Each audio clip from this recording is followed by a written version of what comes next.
Welcome back to the Football Terrace. Hit like buttons, subscribe, turn on those bell notifications as well. And a big shout out to our title sponsors today at StocksFC. The new website has been launched and it's been a brilliant start to the Premier League season. Especially for me, my portfolio size growing by the day. And you can see when we scroll along here, already now over £443 of profit made by me already. But more on that a little bit later in the show. Get yourself signed up to a free account now by scanning the QR code or clicking the link below. Lots to talk about and a big update from Fabrizio Romano in his daily briefing this morning.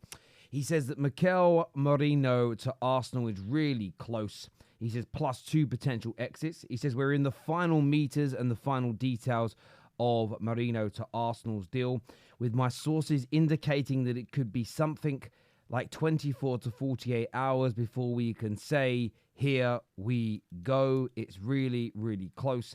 They're almost there, working on the final steps, and then Merino will become a new Arsenal player. And I know this is a deal that Gooners, have been kind of screaming out for. Everybody likes new signings at the beginning of a season. It gives you a sense of freshness within your squad.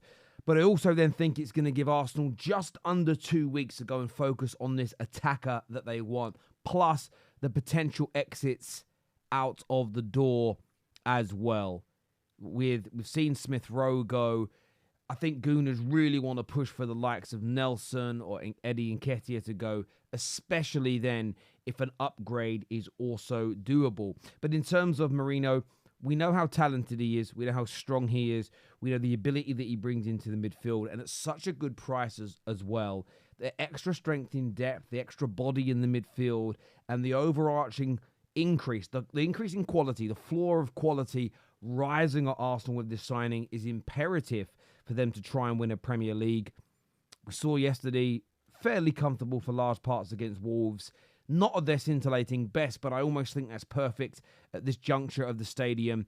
But that deal almost over the line. And I know some people will say, well, it feels like the same news repeating with the Merino deal. It's only because people keep asking for updates. So therefore, the updates come.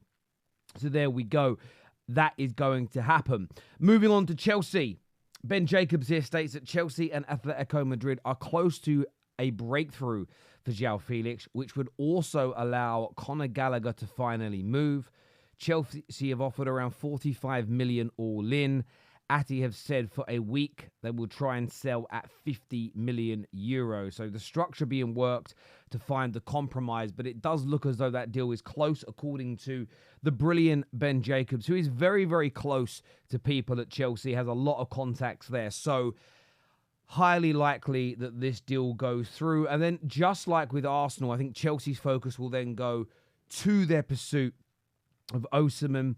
I think it is Obi Mikel, the sort of Chelsea legend, has stated that he thinks there's about a 60% chance that Osimhen signs.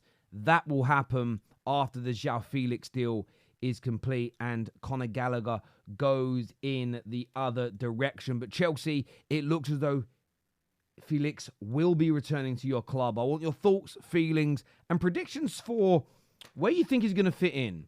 Where is he going to play at Chelsea? And on a scale of 1 to 10, and this shows how many people get to this stage of the video, how excited are you about this deal? Let us know in the comment section below. Now, Ugate to Manchester United, according to Fabrizio, he is pushing like crazy to join the club. Jorge Mendes is leading the talks. New contact will take place in the next few days. And look, United fans want this player. I think Casemiro started the season well, but having that extra quality on the ball, the extra legs, the mobility, and the defensive prowess is needed.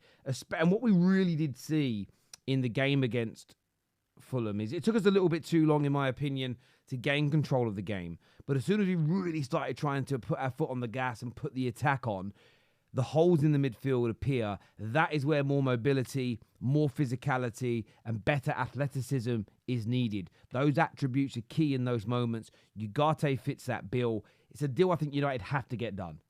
It feels very, very close. It feels as though it's going to get over the line.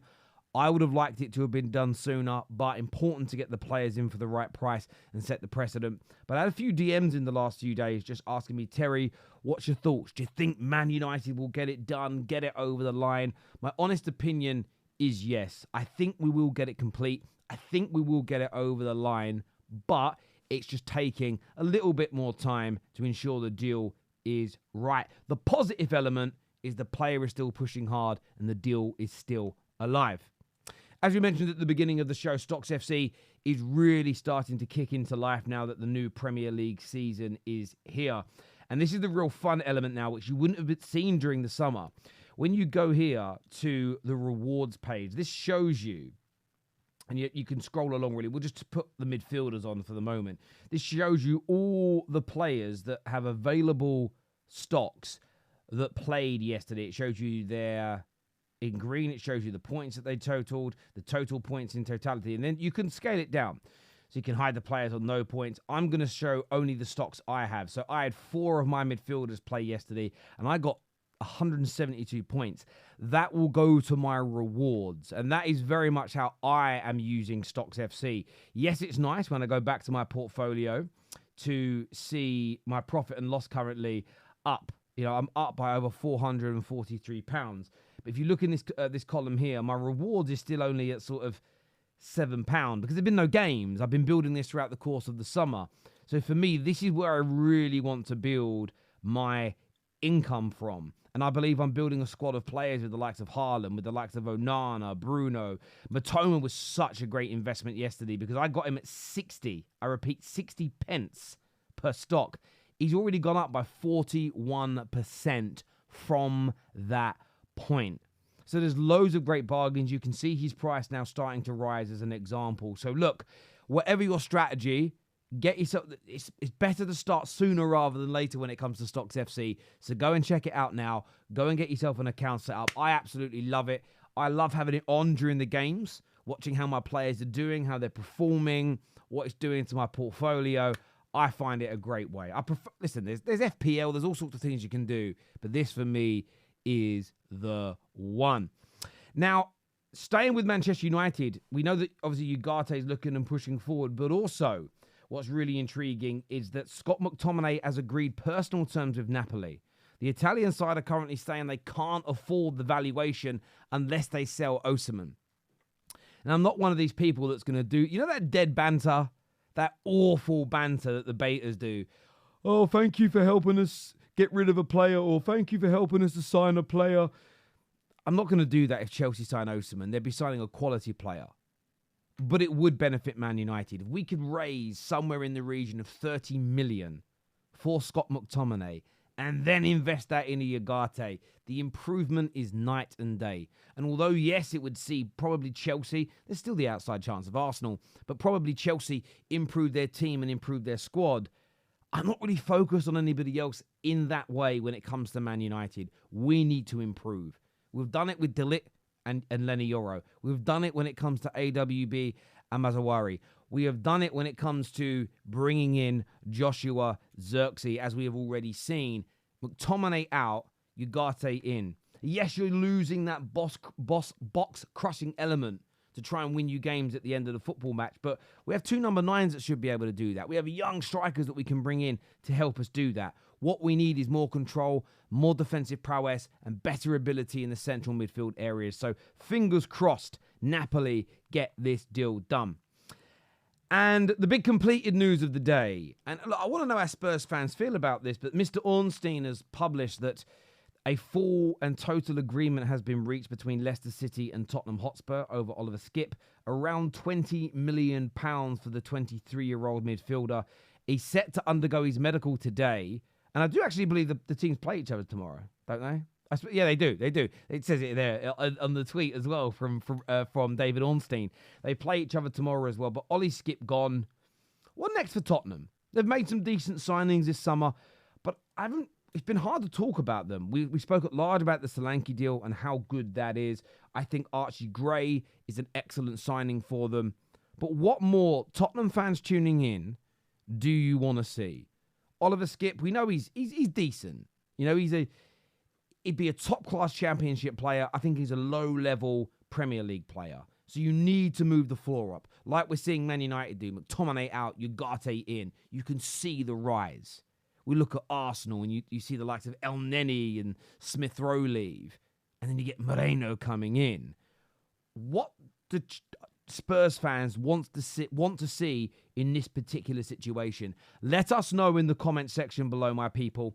But look, until next time, look after yourselves. Be safe, be lucky, enjoy the beautiful weather. Football's back. Go check out StocksFC before you leave, if you want to, of course. We do get comments every day.